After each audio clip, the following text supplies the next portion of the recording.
If you like audiobooks or audio shows, check out a free trial of Audible. Just click the link in the description.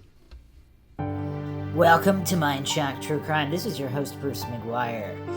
You are listening to the Delphi Murders case series. This is episode 41, the Evansdale Connection Timeline. So we will be taking a look at the Evansdale timeline. And obviously in the Delphi case, the timeline is critical. In this case, I believe it is critical as well. And there are some details that I believe have just not gotten the focus they deserve, including sightings of the girls going away from the park, as well as distances and usual versus unusual behavior of the bike rides, including security footage showing the girls. So, a lot to discuss, and we will of course do so in typical Mindshock fashion with logic and reason at the forefront, unlike any other podcast out there. If you want to help support the podcast, help keep up awareness in unsolved cold cases, you can donate to our PayPal. Just check the link in the description. You can also become a YouTube member right here on YouTube for access to exclusive streams and chats. Help support the channel that way.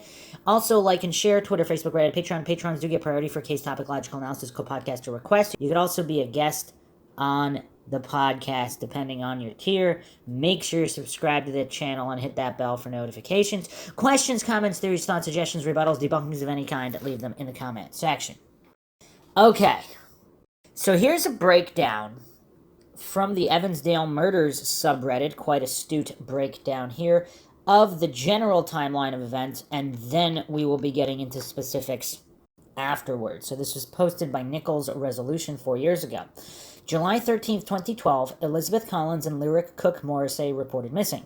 Grandmother saw them riding their bikes at approximately 12:15 p.m. in downtown Evansdale. They were seen on Broven Boulevard in Evansdale and spotted again at about 1 p.m. on Gilbert Drive near Myers Lake. The family began looking for them at 2 and called the police at 2:48. Police came and hundreds of volunteers showed up to search. The bikes were found near the lake and it was partially drained. There were ground and water searches in and around lakes and trails. Phone alerts went out.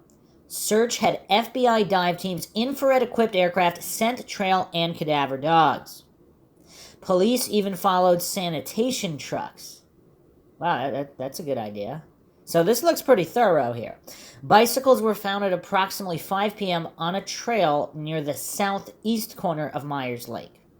Elizabeth's purse was found about 25 feet away on the other side of a fence.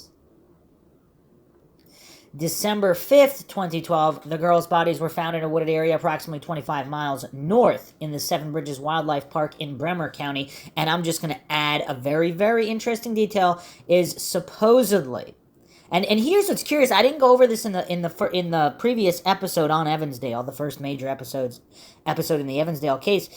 So the people that found the bodies, so-called hunters, they were the ones employed by Ted Gamerdinger, who was the best man of Kent Smocks, the sheriff who actually was fired for shady dealings. Ted Gamerdinger is the one who found the bicycles. So Ted Gamerdinger, the best man of the sheriff, who's later fired for shady dealings, in this case, in Evansdale, his employees were the so-called hunters who found the bodies, but there's actually another detail here. Apparently, these were not hunters. So, supposedly, I don't know where this information is coming from, but supposedly this was their first time hunting ever. And where the bodies were found is in a really obscure area that nobody ever travels. And they were supposedly covered, like, it was stated that you could walk right by them and not see them. So how did they find these bodies? And this is their first time hunting ever, and they just happen to find these bodies? Like, they're that good at looking at the ground, because you could just walk by the area and not see the bodies at all anyway. And yet somehow these employees of Ted Gamerdinger, the guy that first saw the bikes of the missing children, they happen to be his employees. And this is also the best man of the former sheriff who's fired as soon as the FBI takes over this case. What does everybody make of that? Is that mind-shocking or what? And why is nobody talking about this? Isn't this kind of weird? Nobody finds this weird? I mean, like, it's kind of weird. And so Evansdale population is quite small. In 2020, it was 4,767. So somewhere around 4,700 throughout the decade per year. However, Waterloo, which is right there, has a population of approximately 68,000. And Cedar Falls, also right there, 41,000. So we're talking over 100,000 people in the general vicinity. And the people that found the bodies are employees of the Evansdale police chief's best man. Okay, let's continue on here before people's brains explode. June 24th, 2013, 3 witnesses tell law enforcement they saw an older model, large, clunky white SUV, possibly an old Ford Bronco or Chevy Suburban. 2 witnesses said they saw it between 2 bike trail signs, while the other said they saw it near the woods just a few hundred feet away from where the bodies were found. Okay, so there's more detail here. We went over the SUV in the previous episode, supposedly an overlooked tip. Or was this whole thing botched from the get-go? And if the police chief is involved or is covering for someone, did he kind of manipulate this whole ruse and possibly contaminate not just wherever the abduction occurred, but also where the bodies were found, and instructed these people to find them? I mean, statistically, what are the chances first-time hunters go that far off the beaten path? I mean, it's kind of weird. It's kind of weird, and they're connected to the sheriff. I mean, it's all kind of weird. I mean, I really don't know what to make of it. These are mind-shocking coincidences. I mean, the coincidence theorists must be having a field day here. So with this further information that there's 3, not 2 witnesses on the SUV, and one of them actually saw it just a few hundred feet from where the bodies were found? Wait a second. Saw it where? It's not stated here. From or the bike, did they miss? Is that a typo? From where, is that from the bikes were found? Yeah, it must be from the bikes, because all 3 were consistent with the time being between 11:30 and 12:30. Okay, so that's a typo. So a few hundred feet from where the bikes were found. The FBI BAU unit stated the following. The offender is familiar with both Myers Lake and Seven Bridges Wildlife Area in Bremer County. The offender selected Seven Bridges because he was familiar with how secluded the area is. The offender blends in with and may be part of the Evansdale, Bremer, and surrounding communities. The perpetrator most likely used quiet coercion to gain compliance, such as a ruse or threats of violence to get the girls to leave with him. During July of 2012, the perpetrator may have been experiencing stress due to spousal problems, financial difficulties, legal trouble, employment difficulties, or mental health issues. Well, I mean, how could they not be experiencing mental health issues if they were going to do something like that? The offender may avoid discussing the case or may show interest in following media developments. That really narrows it down. The offender may have abducted or attempted to abduct other children or adults in the past, and we went over a lot of potential individuals in the area who have committed crimes and attempted this. Following the disappearance, the suspect may have changed their appearance, hairstyle, or facial hair. The vehicle may have been hidden or suddenly sold, altered with a new paint job, or the interior reupholstered. Okay. So, yeah, a lot of issues with the timeline here. Now, also, Neither Coyote commented here. So, Captain Abbin stated the mother comes home at about 2 o'clock. Heather says in the video with Tanya, I got home around noon, and also says hopped in the car at 1:20. Wilma states in the video at 12:30 Heather came home. Okay. And Wilma Cook is the maternal grandmother. And this is from the Nancy Grace transcript. Quote, and so it was at 11:30. They asked me if they could go for a short bike ride, and I said yes. And they've done this millions of times, and they've never went that far. I could go outside and yell their names, and they would eventually hear me. Okay, that actually makes sense and sounds reasonably safe if they're within earshot of the grandmother's home the entire time. Or is she just saying this to kind of cover for herself? Or maybe not. Maybe she has no clue how far they really went. She just assumed that. Continuing the quote here, and this day they just didn't come back. And so Kelly, Elizabeth's brother, he's 12. I hopped in my car because the dad came home and I went searching Elk Run. We were down by Myers Lake. We drove all over every little park in Evansdale, Elk Run, every mentionable place, downtown area, and we couldn't find nobody. I hopped in my car because the dad came home. What does, and now this is the post here on Reddit, what does she mean by we couldn't find nobody? Wouldn't she say them, the girls, something, but nobody? Who is nobody? Is that like anybody? Was she looking for them or somebody else?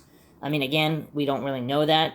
This, we don't know how she talks normally, if she just, that's a figure of speech that she uses. The bikes were found at close to 3:30. Heather made the counter call at the police department at 2:47. So Tammy Brousseau is the aunt of 10-year-old Lyric Cook-Morrissey. And I'm going to go over an interesting piece here on radioiowa.com in a moment. But first, let's go over this transcript from Brousseau regarding these events. Okay, so then we watched the investigators put the crime scene tape up. They were there for a very long time. I would say approximately 3 hours, maybe more, doing their investigation. And we went back around to the southeast side of the lake where you can actually, there's an old, sewer building. There's an old garage that sits on this chunk of land that you can actually very easily go down a few blocks and access the back of the lake area from. From that point you can. And so, my immediate gut feelings, because in just this 10-mile radius, there's 200 pedophiles that live in this 10-mile radius. And since the Johnny Gosh case has happened, I have a 24-year-old daughter, that is every parent's worst nightmare. And of course, if you haven't checked out the Johnny Gosh series on Mindshock, make sure you check that out. To me, it has always haunted me to see it happen to other families, to watch your show. My heart bleeds for these people. You never think you're going to be in this position. This is, again, from the Nancy Grace this transcript of the Nancy Grace show. But what I'm saying is, so after the tape came down, I went back in that area and started doing my own investigation and looking around and seeing what I could see. And I could so feel that somebody had come down here, had been watching the girls for quite some time. Whether it even started as they left Heather and Mom's place, they've been following them and watching them, seen them come down here. They know the area very well. Watched the girls go around the lake. He knew how to access the back because he had seen them heading down there. Maybe they were down there, standing on those rocks, tossing them in the water as kids do. Anyway, and it was a very hot, lazy Friday, there wasn't many people out. I kind of looked around to see, because after where the bikes were dropped on the bike trail, there's about 400 yards of forest, and then that grassy area where I'm telling you, somebody could easily access the bike trail from, park their car along that grassy forest, and got out and had a knife or whatever it was and said to the girls, get in this vehicle right now or it's over with for you. And I could see that happening because, where are the girls, Okay, so these are some very interesting details being presented here by Tammy Brousseau, the aunt of 10-year-old Lyric Cook-Morrissey. Wow. Okay, so if her intuition is true here, if her intuition is accurate, that means this would have to be somebody who's very familiar with the area, with the details of how to access this area near the lake. Now, as a quick aside here, I'm going to read this article by O.K. Henderson, posted on Radio Iowa, July 20th, 2012. Parents of missing Evansdale girls advised to stop talking. The aunt of two missing Northeast Iowa girls says an attorney had advised the parents of the older girl to stop talking with police and the media about the case. So not to even talk to the police. Is this strange? Tammy Brousseau, the aunt of 10-year-old Lyra Cook-Morrissey, told KCRG television the girl's parents had retreated to a hotel Wednesday night to get some rest when an investigator approached. The FBI showed up at the door, beating on the door, and wanted to interrogate them. Again, saying, quote, "How can you sleep right now?" End quote, Brousseau said. According to the aunt of the missing girls, an attorney also told Misty and Dan Morrissey not to take any more polygraph tests. Misty Morrissey was released from a federal prison in May after serving time for drug-related offenses. Dan Morrissey has burglary and drug possession convictions in his past. The couple has separated and there's been a restraining order in place that had prevented the two from coming into contact with each other. We didn't go over that detail in the previous episode. Misty Morrissey's sister told reporters on Thursday that investigators had confronted Dan Morrissey Wednesday evening, telling him they had proof he was responsible. Let me read that part again. I mean, this is right on radioiowa.com. This is not Reddit. This is not some random blog. This is radioiowa.com. Misty Morrissey's sister told reporters on Thursday that investigators had confronted Dan Morrissey Wednesday evening, telling him they had proof he was responsible. Now, again, even if that is true, that could be because they thought he was responsible, and then they use these kind of tactics where they lie to people to try to get them to confess, even if they're not sure he's guilty or innocent. So they might have said that even if they didn't know if he was innocent or guilty, without actually having any real proof. But it is interesting that his sentence, he was supposedly had some kind of plea deal going on, and then all of a sudden, there's no plea deal and he's getting astronomical sentences. I went over that in the previous episode, and this is all right around the time of the kidnapping. So was his daughter kidnapped in order to keep him from talking and naming names, and is that what happened, and he didn't name any names? But then, for whatever reason, they kill her anyway. I mean, there's a lot that doesn't make sense about all of this, of course. Unless their whole plan was to keep them hostage for X period of time. But they said, "We have evidence," Morrissey said. Well, we all know that if that was the truth, they'd already have Dan locked up. Lyric Cook-Morrissey and her 8-year-old cousin Elizabeth Collins disappeared from Evansdale July 13th. A chief deputy in the Black Hawk County Sheriff's Office told reporters late Thursday that law enforcement agencies did background checks on the families on Friday, shortly after the girls disappeared, and so cops knew immediately about the criminal history of Lyric's parents. The deputy said it was a distraction to have the couple choose not to cooperate 100% with investigators. And their attorney, so the aunt says, so we don't have direct evidence from the attorney here. So Tammy Brousseau stated that Lyric Cook-Morrissey's parents were advised to stop talking to both the police and the media. Now, if the attorney is kind of wise to the tactics of police, and they believe that the police are going to try to pin it on him no matter what, I mean, is that why they gave that advice? I don't know. But continuing on here with the timeline here, Heather Collins, mother of Elizabeth Collins, gave an interview at a local church. And this was on YouTube, but is no longer available. But this is the transcript here. Heather Collins stated, "So on July 13th, 2012 was a fairly normal morning. Drew left for work pretty early that morning, and Elizabeth decided to hop in bed. Her and I sat there for quite a while and talked. Her birthday was the July 31st, so we were talking about what we still had left for her birthday, and that we would do it that day. When I got back home from getting my blood taken and doing a couple errands because Grandma, had come over to babysit. And we talked about she had a softball party to go to on Saturday. We had another birthday party to go to that Friday. So we had a pretty busy weekend. So she was extremely excited. And when she has that stuff going on, she never wants to go that far away from me because she knows that, I am going to be home and we got stuff to do. So my mom showed up and I gave all a kiss. I asked my mom if she wanted me to take any of the kids with them. She said, no, I got it.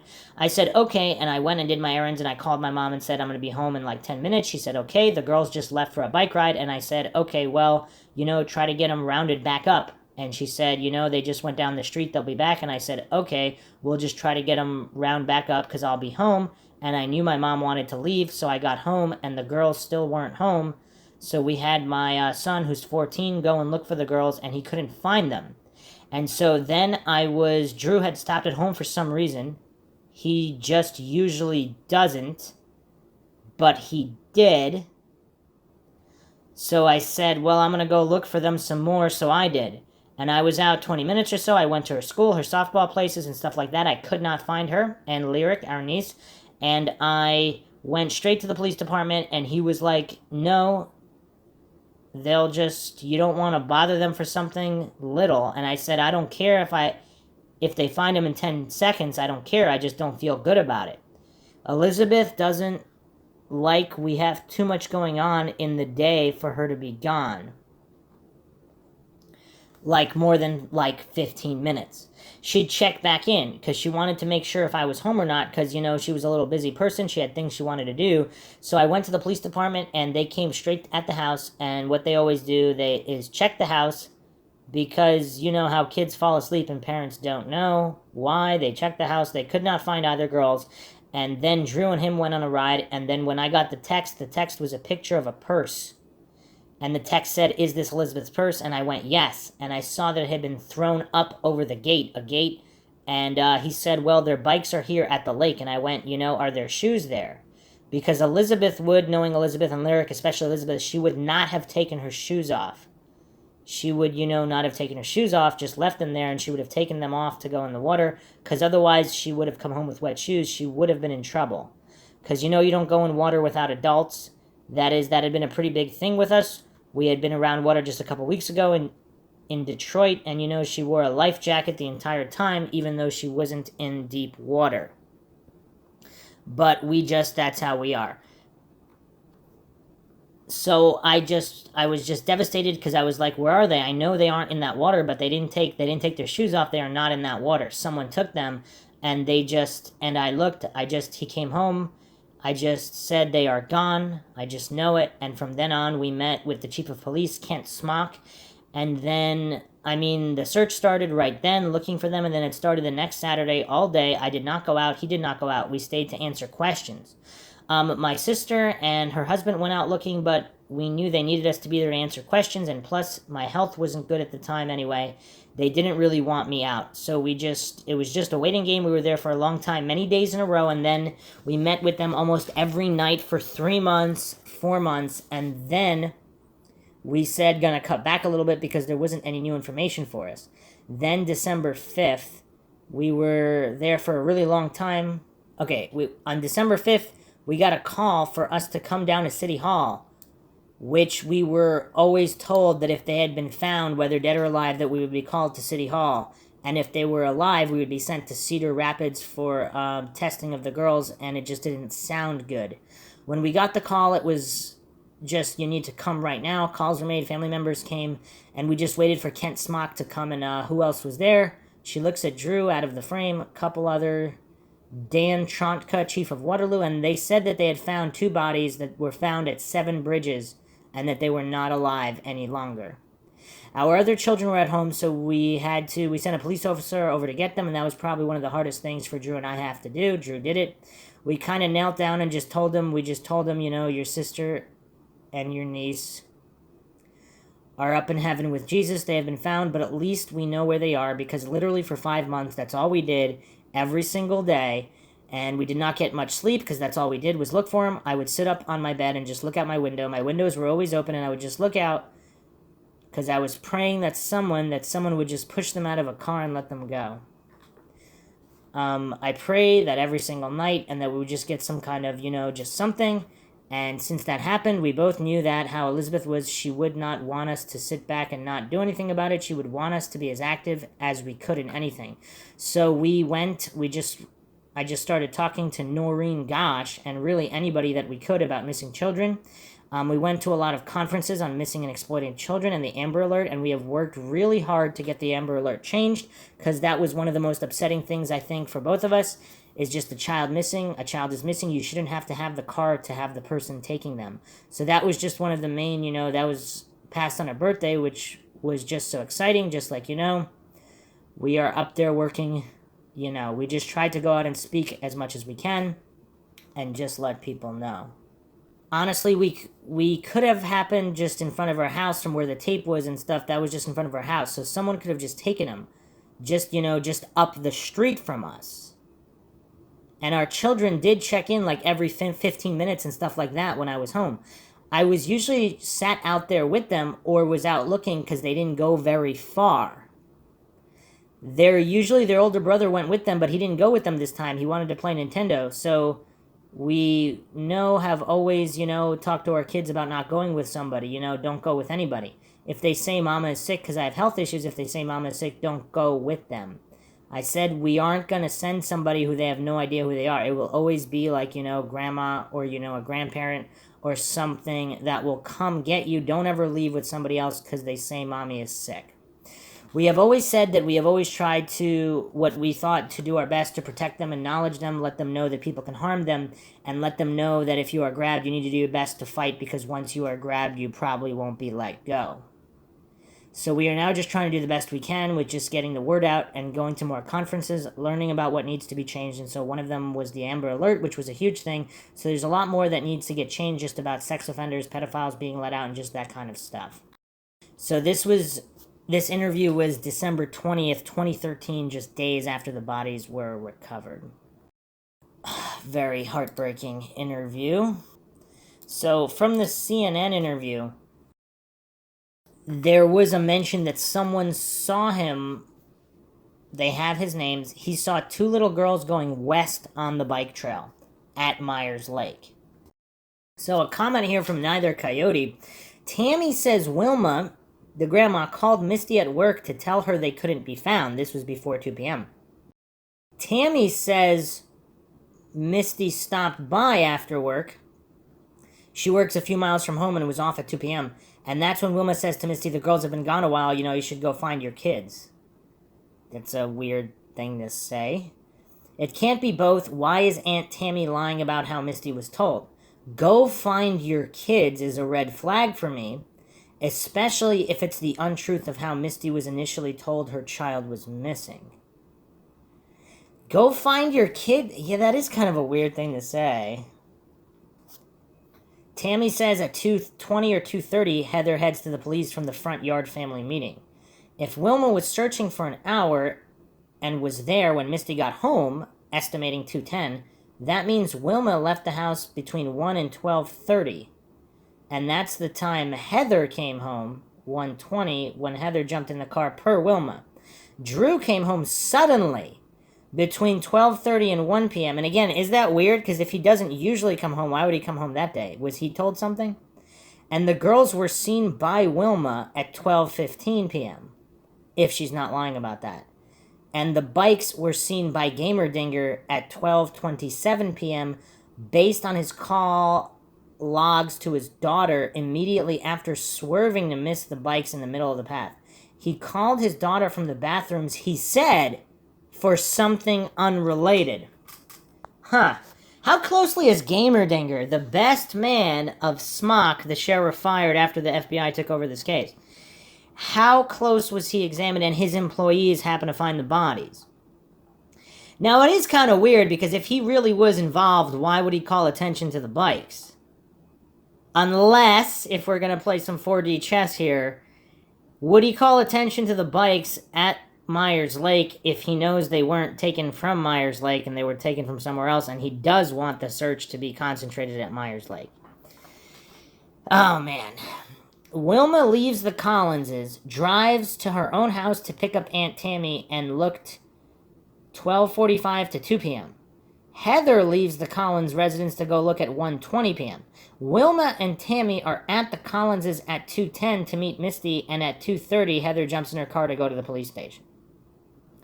The girls were outside riding bikes at 12:15 across the street. Heather came home at 12:30. Drew came home unexpectedly at 12:30-ish, and Wilma leaves at 1 p.m. to look for them.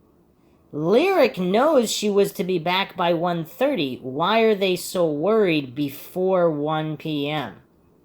That's an interesting question.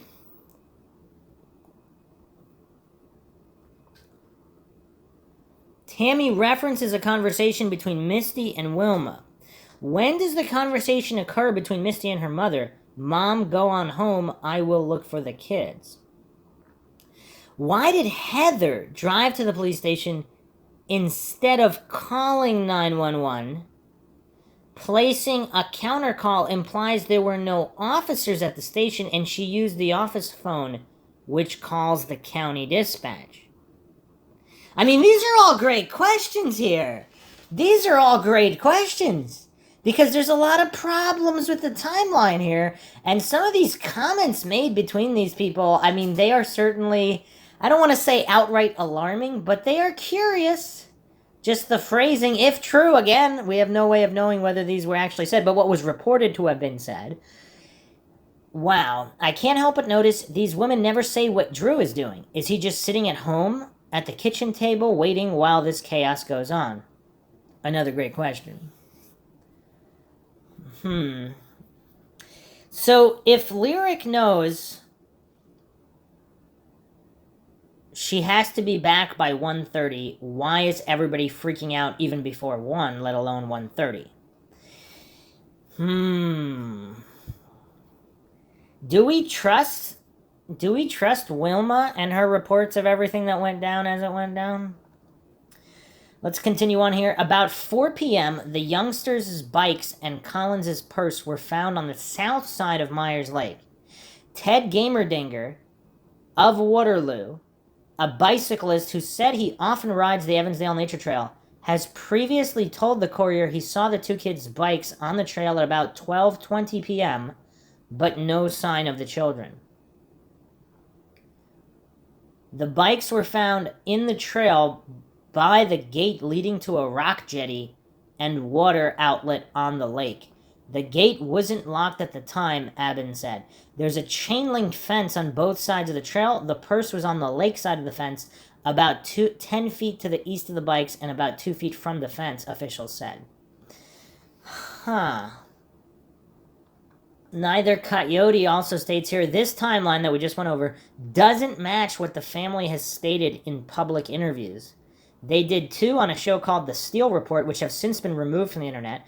I took notes and even have transcripts of one. The family involved in hunting for them the day they went missing, and the witness who reported seeing the bikes in the middle of the bike path at 12:30 p.m. have narrowed the timeline down greatly, and it is very different than this one posted. Someone took two little girls at noon on a perfect summer Friday and murdered them in a town that has one murder in its entirety.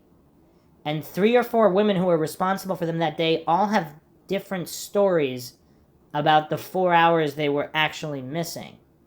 I cannot get this case out of my head. I can't provide a timeline like yours unless we do one individually for Tammy Brousseau, Wilma Cook, Heather Cook, and Misty Morrissey. There is a family meeting in Heather's front yard at 2:30 p.m. where Heather announces she is driving to the police station. Misty is the only member of the family to include this in her timeline.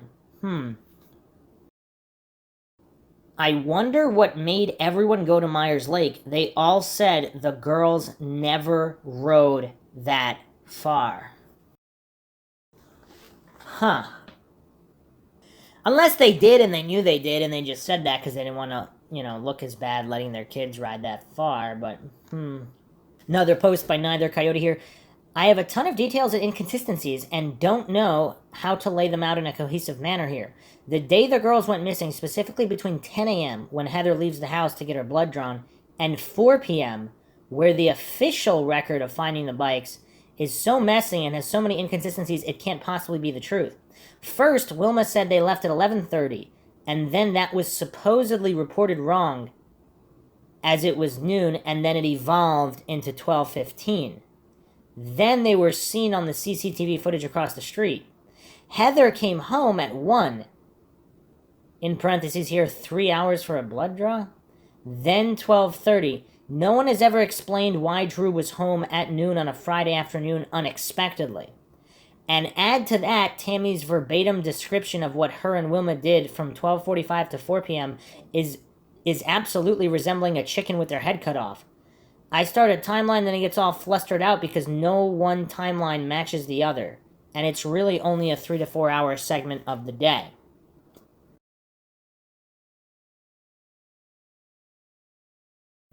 More comments here. The snip from the July 17th Nancy Grace interview, 4 days missing. Lake is still being drained. Then 2 days later, Nancy interviewed her again. This snippet is from the 17th, I smell a liar. I have such a minor motive on why Aunt Tammy would be involved, but she has such a large blinking arrow on her. So from the transcript here, Nancy says, I want to find out tonight if our investigation is correct. Then at the time the girls go missing,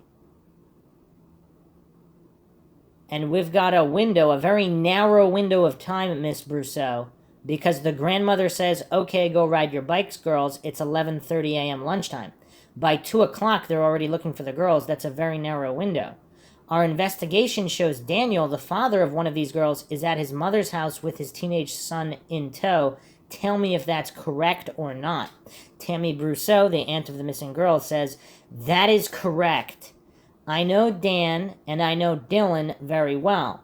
Dan does not have a job right now. He is staying with his mother, Vicky, in Waterloo. He doesn't even have a car. He knew absolutely nothing about this. What?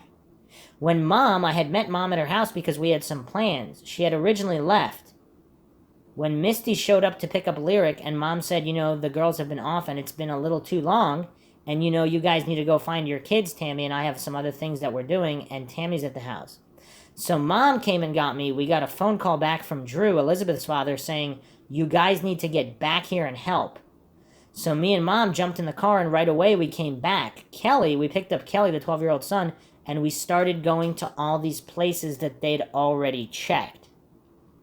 I said immediately to my mom, take me to Myers Lake, take me to Myers Lake. This is approximately 1:45 when I asked, or 2:45 when I asked Mom to take me to Myers Lake. So she doesn't know if it was 1:45 or 2:45. Okay. We pulled into Myers Lake right about where Jim and I are standing, and I got up and just jumped out and started asking random people, have you seen 2 little girls? One on a mountain bike, gave the complete descriptions of them, and a man, they have his name, I don't know who he is. He said to me, yes, I seen 2 little girls going west on the bike trail.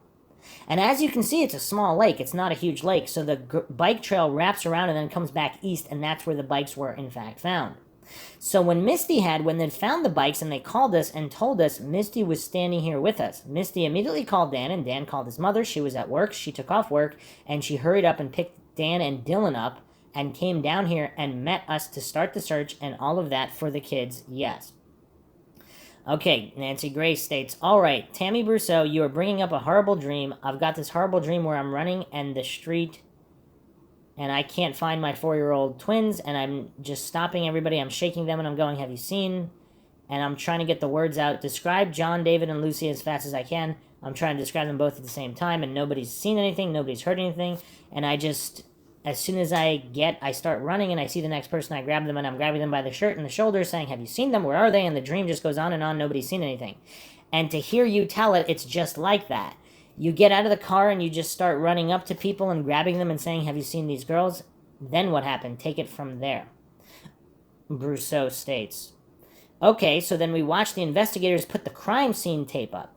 They were down there for a very long time, I would say approximately 3 hours, maybe more, doing their investigation, and then we went back to the southeast side of the lake, and this is what I went over before. She starts talking about the specific area of the lake, the Johnny Gosh case, and then her intuition about what happened.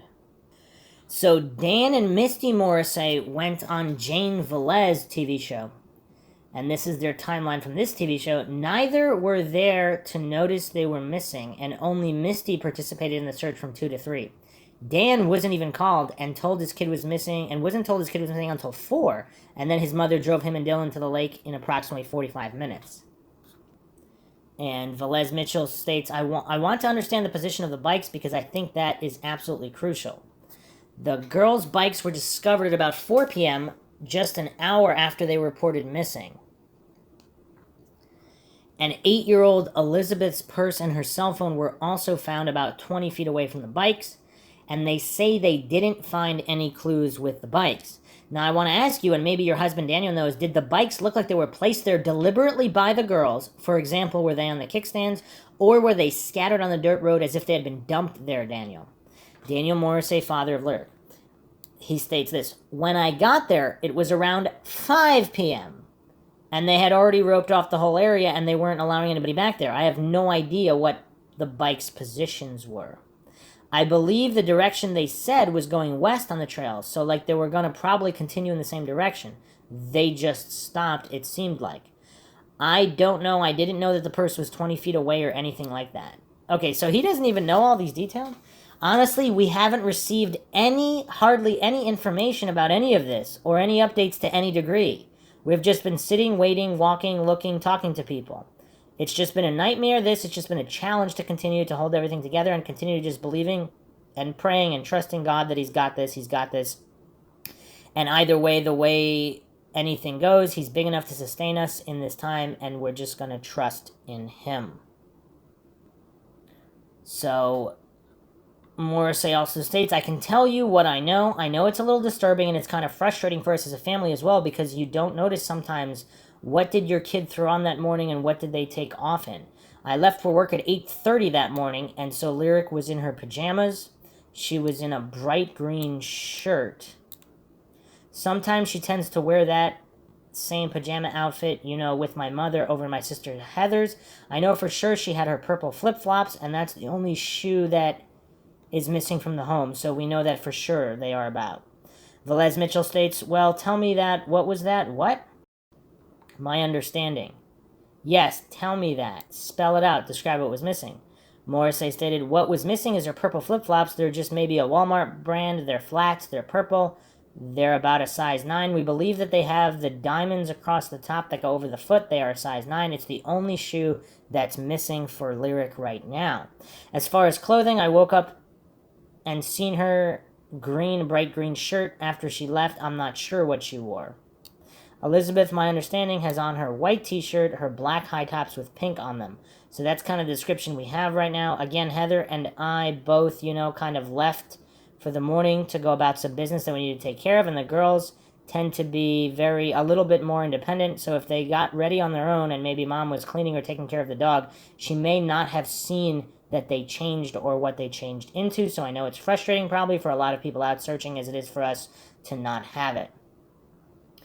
Velez Mitchell states, have you taken your own dogs out? I don't know if this is scientific, but I know my dogs know where I am, like practically when I'm 2 blocks away. Have you taken your own dogs out to see if maybe they react to anything?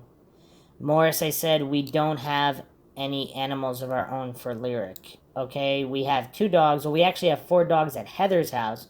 2 small dogs, 2 large dogs, and to my knowledge, we haven't taken any of them out. I'm not sure if we need permission to do that, but we haven't, and I don't think that's been a suggestion yet. I know they have canine units out. They have some other dogs out. They've taken plenty of property to use for smell, clothing, shoes, and trained professional dogs, so I really trust that, that they're using the appropriate measures in that respect. Okay, so, yeah, it's kind of weird. A lot of conflicting stories here from all these people. I mean, I don't know what to make of that. Alright, I'm going to go over some really, really mind-shocking posts by Ruth the Bee, a Redditor who I went over on the previous episode. So, apparently Ruth the Bee has done quite a bit of research here. There are too many coincidences with the kidnapping and the bodies and those men's relationships. I'm used to people losing interest once they realize it's a case with so many nuances. Probably the reason a 60-minute crime show won't touch it, and why so much footage and broadcasts have since disappeared. The Collinses did 2 interviews with Ron Steele and Smock. Can't locate the footage. GMA had the women, Tammy, Misty, Heather, and Wilma on for 3 segments live from Myers Lake. No longer exists. KWWL had subpoenaed for all the footage of their interviews, including the raw footage, and it had been erased by the time the warrant for it went through. There's no... What? But even still, I mean, there's got to be an archive. I mean, this is not like, the 80s or the 70s, in which case you could still find some news footage from back then. I mean, it's kind of crazy to think that maybe the raw footage... I mean, do they not have an archive? But even if not, I mean, there's got to be a copy, some kind of digital recording of the broadcast, even if from other independent parties. The WCF local paper was so biased and eradicated many of the articles it wrote up about these families. There was even a photograph of Gamerdinger meeting with the police at the lake at the precise time he confronts them about seeing the bikes at the lake laying down in his path, so he had to swerve to miss them before 12:31 p.m. What? His sighting shortens the timeline of them going missing to 8 minutes. 8 minutes, no more than 12 minutes, for 2 girls who were doing circles in the street to make a beeline at top speed 1 mile to Myers Lake to lay the bikes down, toss the purse over a fence that was open at either end, and vanish. So if they're seen going the opposite direction of Myers Lake, and then there's only 8 to 12 minutes unaccounted for, how fast would they have to get there? I mean, this really opens the door to the theory that they did not bike to Myers Lake, but then who saw them biking at Myers Lake? And can that person be trusted? Ruth the Bee also posted this. Why did Chief Smock get fired? Why did Councilman Wyant quit right before his scheduled retirement? Did that councilman own a property that butted up to Myers Lake?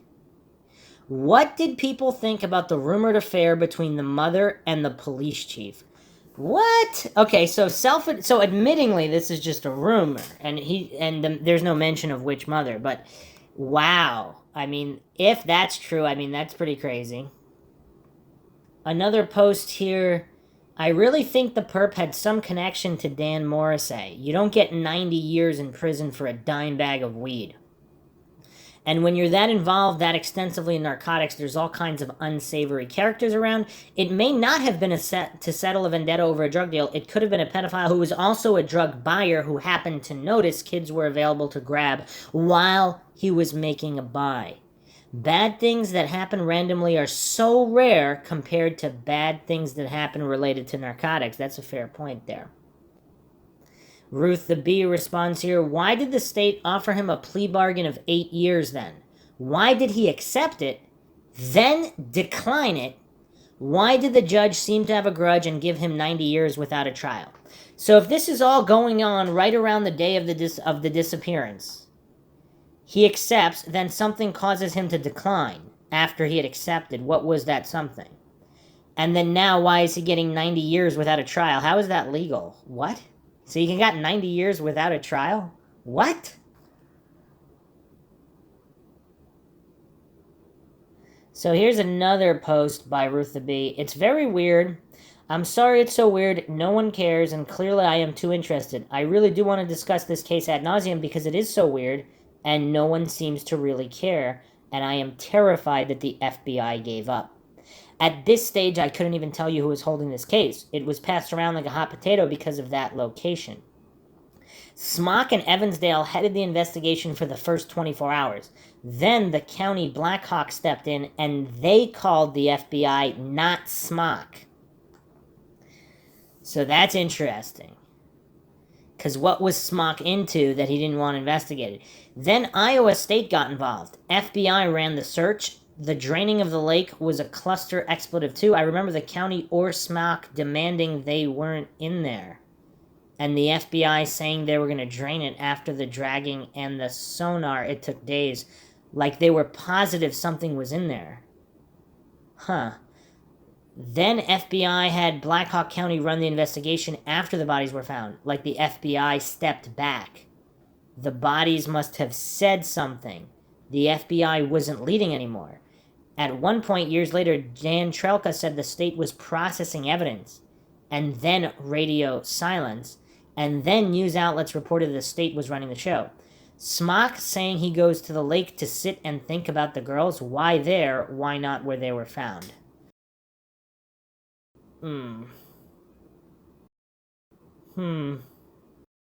Another post by Ruth the Bee with some disturbing details. Why is Misty still fine 8 years later? She didn't move or leave the area. She didn't change her name. They just call it Even Steven. This is in response to a post. Would these Evansdale drug dealers be criminal enough to kill 2 innocent little girls? Okay. So this is from a poster who's from a major city, and when I think big-time dealers, I'm thinking gangs and cartel, real hardened criminals. I don't mean to sound condescending in any way. Would these Evansdale drug dealers be criminal enough to kill 2 innocent little girls? So if that's true, they just call it Even Steven. That makes no sense to me. Why would they hide the bodies way out at 7 Bridges? Why did the FBI want the lake drained? They didn't even call it a kidnapping until 2 weeks after they disappeared.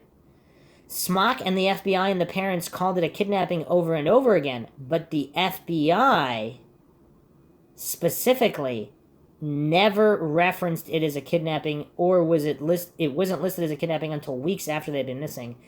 That was another weird flag that wasn't usual. Drug debt doesn't fly with me at all, again, especially if you look at the timeline minute by minute. Wilma is on record saying the last time she had eyes on them, the camera from the parking lot caught them riding aimlessly. Timestamp is off by 8 minutes per owner. And then Gamer Dinger sees the bikes on the path after 12:25 but before 12:31. There was a Craigslist ad asking to buy hay. He posted, he says, while getting a drink of water at Myers Lake by the restrooms. That is said backs up his timeline. We're all on record. Doesn't coincide with drug debt retaliation. So he's there. What? There was a Craigslist ad to buy hay? Okay. Huh. This is weird. So let's move to the Web Sleuths forum for some very interesting discussion. Someone actually dug up that Weichman Pig, a pig slaughterhouse livestock wholesaler, has a location in Delhi, Iowa. Not Delphi, missing the P, but Delhi, Iowa, 1 hour from the 7 Bridges County Park, which is curious. Okay. So the CCTV footage is from around 12:15, possible 8-minute delay. So between 12 and 3, Mr. Carpenter, who was watering his grass on Lake Avenue, said he saw the girls riding by, but he can't remember exactly when, between 12 and 3, so that's not that helpful. So here's a map of the area and the possible bike path based on security footage and the sighting of the guy mowing his lawn, or watering his lawn, rather. I mean, something else that's kind of weird, though. This guy watering his lawn that said he saw the girls, I mean, if they want to go to the lake, would they go that far out of the way? I mean, to get on this nature trail bike path, wouldn't they want to get right on it? Like, why would they go all the way around to the other side? Now, here's a curiosity, though. Apparently, one of Misty's possible boyfriends' parents had a residence right on the lake. We're talking a few hundred feet from where the bikes were discovered, and also along this path that this witness saw the girls while watering his lawn, as opposed to the other side of the lake. And also, apparently there were unusual tire tracks in this back area here. So, yeah, I mean, really weird stuff. So, I'm going to go over another article. This was one that is no longer available on FoxNewsInsider.com, but thankfully everything is archived. So, this was July 22nd, 2012. FBI believes missing Iowa girls may be alive. Family of Lyric Cook-Morrissey and Elizabeth Collins plead for their return. So, it's curious, what did the FBI know immediately, early on, that has never been revealed? And are there clues here? The FBI has told the family of missing Iowa girls Lyric Cook-Morrissey and Elizabeth Collins that they believe the girls may be alive. The mother of Lyric Cook-Morrissey and the aunt of and grandmother of the girls spoke to Shannon Bream about the latest developments in their disappearance. Their grandmother, Wilma Cook, was the last known person to have seen the girls. She said that authorities told the family that they feel the girls are alive, and they have suspects. Let me read that again. Wilma Cook said that authorities told the family that they feel the girls are alive, and they have suspects. Tammy Brousseau, an aunt of Lyric and Elizabeth, said that the last Monday night, search dogs positively identified the girls' scents in a wooded area east of where their bikes were found. Lyric's mother, Misty Morrissey, said everybody's done their polygraphs, everybody's given up their phones, their vehicles, so there's been full cooperation. She added that no one in the family has been told what the evidence is or why they believe the girls are alive. I mean, what is going on with this case? So Lyric's mother is saying here that she hasn't even been told why the FBI, who believes the girls are alive, or who these suspects are, or anything at all. This is weird. Brousseau pleaded, Lyric, Elizabeth, if you can see us, if you can hear us, we love you. Whoever has them, we forgive you. Please just let our children come home. Please, we're begging you at this point. They miss their mommy and daddy. Please just let them come back home. I mean, obviously it's tragic in a whole different kind of way, reading it, knowing what the outcome was, unfortunately. But the details, the time of, I mean, what did the FBI actually have at this time? And again, we don't really even have a time of death, so there was a scent. So the dog's scent here is interesting, because the scent continues in the same direction as the bike, if we can trust this, what has been said. Again, I don't know. But if it's continuing around, looping, it's kind of weird, though, because if they went all the way around the lake first, why would the bikes, they turned around? Also curious is that in this map, they lay out also a damaged fence here, which is curious. Obviously, I don't know if, obviously, we don't really know when that fence was damaged. So, but it's weird. So, the scent here supposedly tracks to this road and where these weird tire tracks were seen. And also happens to be, literally one house away, 1 to 2 houses away, is the residence of Misty's boyfriend's parents. Now, that could be coincidental, of course. So, now, let's continue on with the timeline here. So, Ted Gamerdinger of Waterloo said that he rides the trail often. So, he's very familiar with this trail.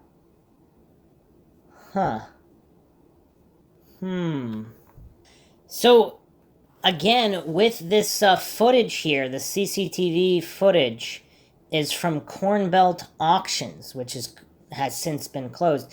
So, the article here, or rather, this was on Nancy Grace, what I referenced earlier.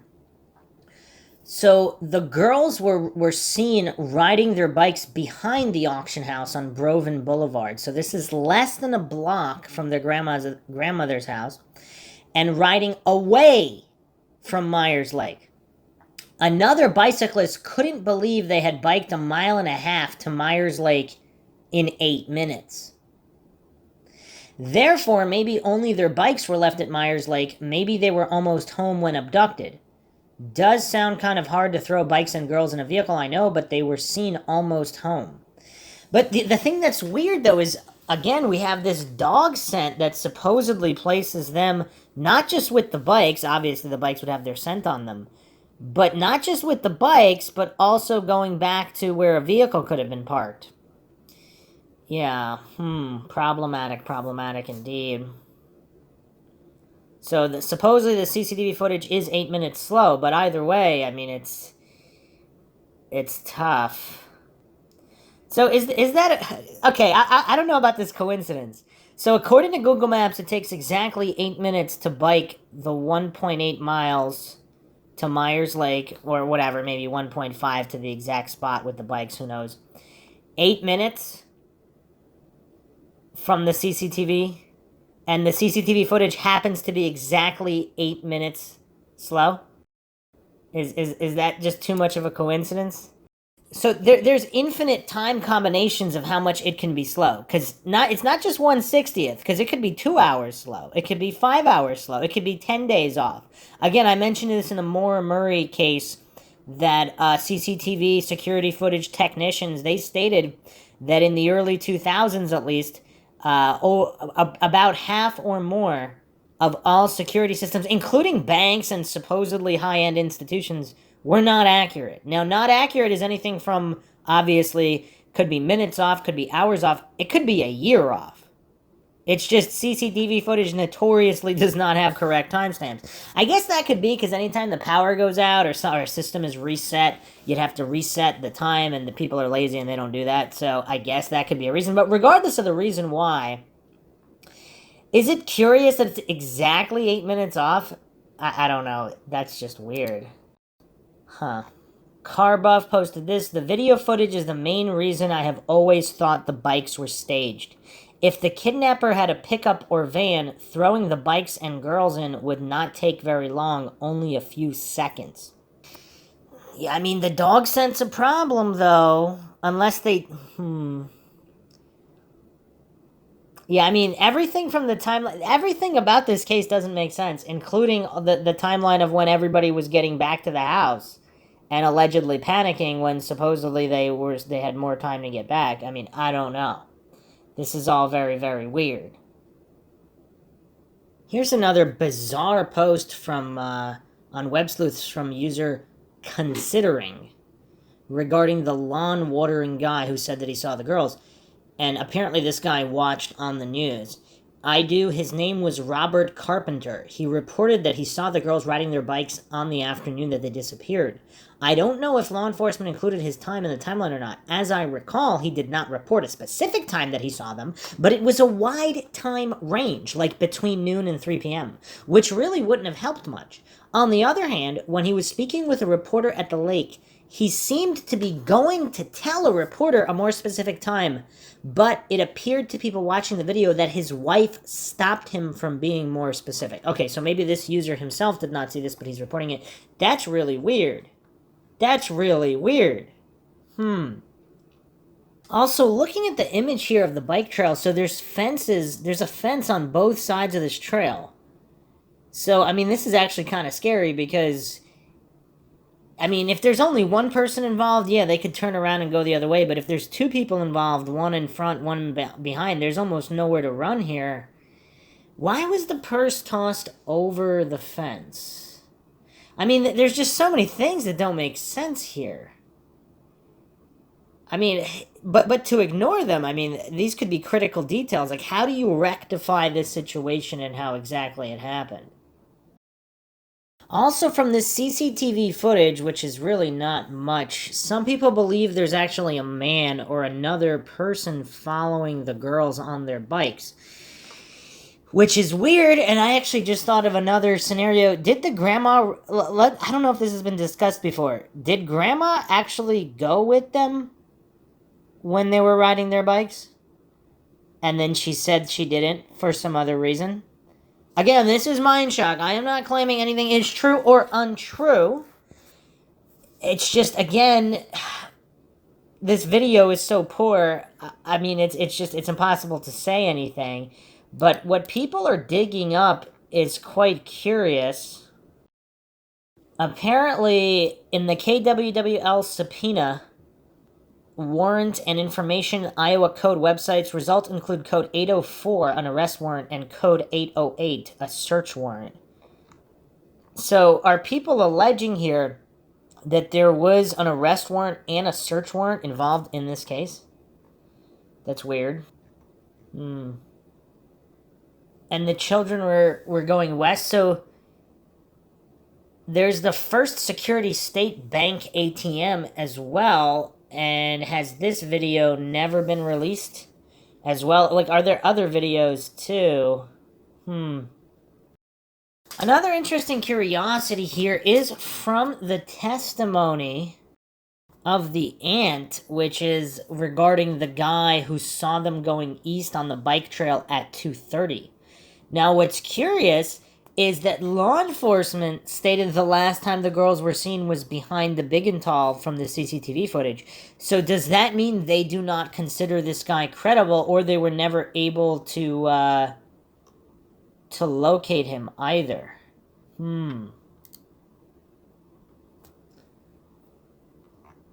That's weird. Or did Tammy make that up, the girl's aunt? Did she make that up as well? Some people are saying she's not credible. So the girls were riding west on Brovon, heading towards River Forest Road. The closest ATM going in that direction, which would mean they turned north on River Forest Road to go past this ATM. The ATM located at Pronto Market, 3452 Lafayette Road, Evansdale, Iowa. We have another Lafayette connection here. I mean, these names. So here's another summary of the earlier story.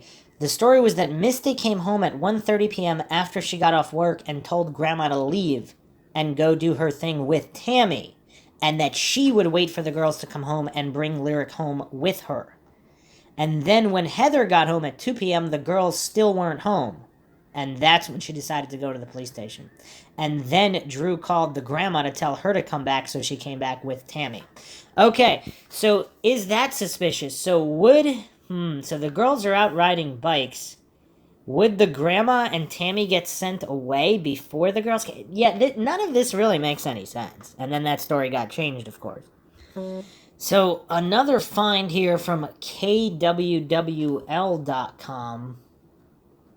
Family of missing girls gets attorney. This was July 19th, 2012. Father under supervision. On Friday morning, Misty Morrissey contacted KWWL saying she wanted to set the record straight. We were woke up in the middle of the night after we'd fallen asleep after the 6/9 by the DCI. We were put into rooms and we were for 3 hours accused of taking our children. Told that we did it, that we need to tell them where the children are at. It was a pretty intense coercion, Misty Morrissey said. So at that point, just being regular people off the street, we thought we might need just some legal representation or advice. Yeah, I mean, I don't know. What does everybody make of that?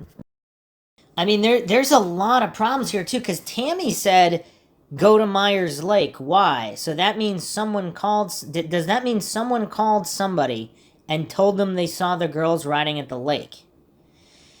Okay, because according to, again, the CNN transcript, Nancy Grace, missing girls family frustrated by police lake search, which aired July 19th, 2012. In this transcript here, when they found... Tammy stated, so the bike trail wraps around and then comes back east, and that's where the bikes were in fact found. So when they'd found the bikes and called us and told us, Misty was standing here with us. Misty immediately called Dan, and Dan called his mother. She was at work. She took off work, and she hurried up and picked Dan and Dylan up, came down here and met us at the start of the search and all of that for the kids. Yes. When they found the bikes and they called us, Misty was standing here with us. Okay, what does everyone make of this? So they were at the lake at 2:45, according to Tammy, talking about the man who saw the girls. The man, who is this guy? She said law enforcement have his name, but law enforcement never said that the girls were last seen at riding their bikes at Myers Lake. Officially, they were last seen at the CCTV footage. So who is this guy, and why does law enforcement not find him credible? But anyway, Tammy is there, and then the bikes are found at 3:58. So, and someone called to tell them, someone called from the other side of the lake, question mark, going here. What is going on here? What is going on here? So, another post here by Jewel71. Where was Misty between 2 p.m. when she was called and told to go to Heather's, and sometime after 3:58 when they were called to say the bikes had been found? If you go... Okay. We heard that Grandma looked from 3 to 4, then called law enforcement at 4. That was one of the many stories we have now. The missing posters were printed saying they were last seen riding their bikes at the lake around 2. Huh! That's curious. So, from here, this I'm guessing this was the first or one of the first missing posters. Elizabeth Collins and Lyric Cook were last seen July 13, 2012. They were last seen riding their bikes at a nearby lake at about 2 p.m. The bikes were found abandoned near the banks of the lake. One of the girls' purses was found not too far away. Lyric has chin-length hair, tan skin. She has a mole in the back of her neck the size of a dime.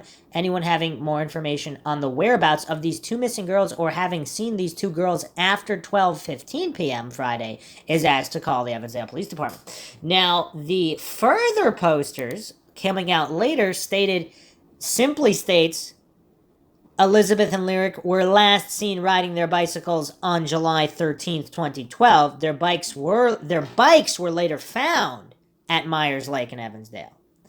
So that's curious. So the family had some kind of insider information that they were at Myers Lake. So how did they get this information? When did they get this information? And why did law enforcement not find this information credible regarding that this is really weird. So back to Jewel71's post here.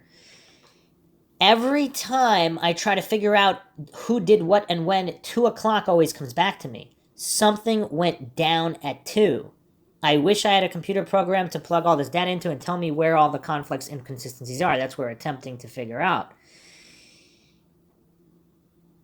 So you know what's weird, though, is that... Yeah, see, Tammy's story doesn't make sense here. Tammy and Misty's conflicting... because... Yeah, this doesn't make any sense. Because Gamer Dinger stated that he saw the bikes in the trail at 12:20, and that's the official story. So who's this guy that saw them riding the bikes at 2? This case is really getting crazy because it's impossible to keep all this. There's nothing that makes sense or adds up here. So supposedly Misty works close by. She left work at 1:30, but she didn't arrive at the house until 2. But of course, there's all these different stories and different arrival times, so...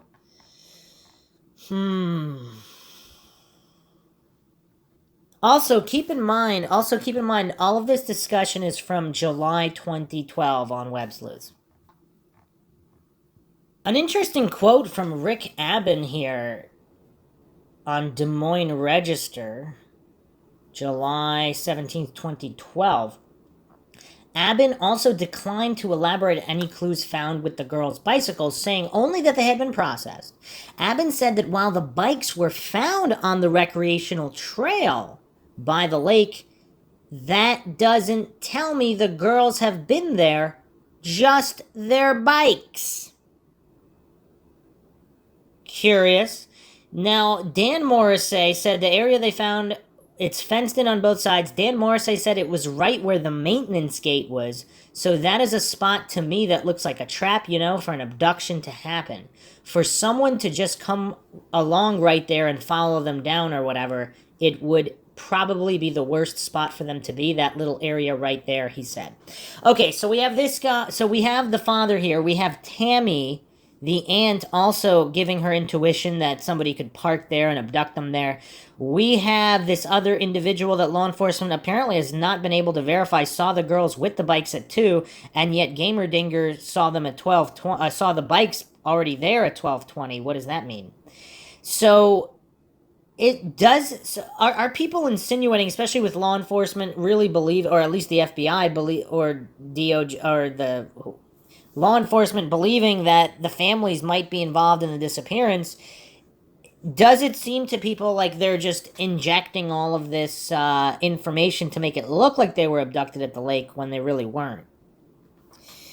I don't know, but then how did nobody see anything? I mean, that's the other thing that doesn't make any sense. There's this white SUV, but, I mean, all of this is really weird. But I could see why some would allege the parents might be involved just from the way this is all lining up. And the countless inconsistencies. Obviously, that doesn't mean they actually are. Others are speculating here regarding the CCTV footage in that area where they were biking with this, the way the area looks here. This pic scares me. The kids might have just been biking to the end and back. Notice the trucks at the end of the street. If a trucker took them, it would make sense to take the bikes to a different location, because if the bikes were found right there, you would suspect the trucker. I mean, that's a good point. If they were abducted right near the area of the CCTV footage, if they have some kind of connection to the area, they might want to dump the bikes elsewhere. I mean, that's still risky to do, to dump bikes, but if you're just dumping bikes, but then how do we explain the dog scent? I mean, unless it was just really following the scent that was still with the bikes and the purse, maybe? Because if it was staged and the purse was just tossed, I mean, why toss the purse over the fence, though? That's kind of weird, too. Wow, here's another mind-shocking post by iSleuth. Okay, I am sure someone will correct me if I'm wrong. I believe the 2 bikes were spotted by a regular, a runner or a cyclist, in the middle of the path. Gamer Dink. But when the girls were missing and the search for them began, the 2 bikes were then discovered leaning up against the fence. I don't know which direction or how far apart. Okay, wow. Okay, if this is true, or even if they were found in the exact same spot, or close to the same spot, can both things be true? If the girls stopped and did whatever, then came back to the bikes, and then moved slightly? Because who said that the spot was absolutely exact from the first sighting of the bikes to the second sighting of the bikes? Is it possible they were still operating under their own free will between the first sighting of the bikes and after they were missing? I mean, yeah, this is really tough. This is really, really tough. So, an interesting post from Athena12 here. It's strange that several family members were at Myers Lake at 2:45, were supposedly told by a man that he had seen the girls there, but not a single one of them went around the trail to look for them? Did they just wait around in the parking area until law enforcement found the bikes at 3:58? Seems like they were going out of their way to make sure the bikes were found by someone else. Unless, I mean, maybe they did search. I mean, how do we know whether they did or they didn't? They couldn't find them, whatever, but, Okay, so here's the final clarification here on Grandma's story. So apparently they first left for the bike ride at 11:30. At 12:15, she saw them riding their bikes by the Big and Tall clothing store that is right by the house. Not clear if she looked out a window and saw them or if she actually went outside and looked for them. But she thought after seeing them at 12:15 that they would be coming in soon. They didn't. And eventually she looked for them and couldn't find them. So if this is accurate, I mean, that does shed some light on this, because they're supposed to be coming in soon, supposedly.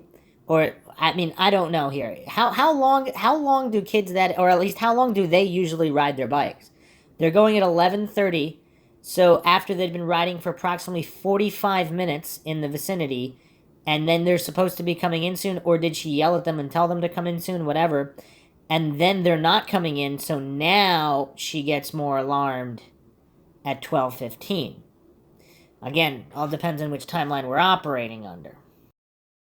Okay, so let's get to the final mind shock here. I mean, just when your heart can't break anymore, it's tough. So from the Des Moines Register, July 18th, 2012, Wilma Cook on Wednesday confirmed that Lyric had tried to run away from home several days before the cousins were reported missing. She said Lyric packed a bag after her father got mad at her for not completing her chores. She headed for the door and I grabbed her, Cook said. She dropped the backpack and I hugged and kissed her and I said it'll be okay. So you have this poor kid trying to run away a few days before this happened. Huh. Also, supposedly around this time a week prior, the girls were not riding their bikes, they were walking, but they were also really late from when they were supposed to be at the other family's house. So not this house, but the other one, which is not that close. So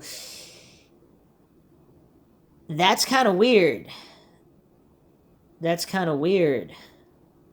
So major problems with the timeline here, and if these problems can be resolved, I mean, a much clearer picture could be formed here in exactly what happened and how, because right now, I mean, it's so tough. So, as always, all the Mindshock listeners out there, feel free to give your own thoughts, theories, suggestions, rebuttals, or debunkings of any kind in the comment section. Hope everybody found another edition of Mindshock True Crime interesting and informative. If you want to help support the podcast, you can donate to our PayPal. You can also become a YouTube member right here on YouTube. Make sure you subscribe to the channel, like and share, Twitter, Facebook, Reddit, Patreon. Patreons do get priority for case topic, logical analysis, co-podcast requests. You can also be a guest in the podcast depending on your tier. This is Bruce McGuire signing off. Catch you guys next time.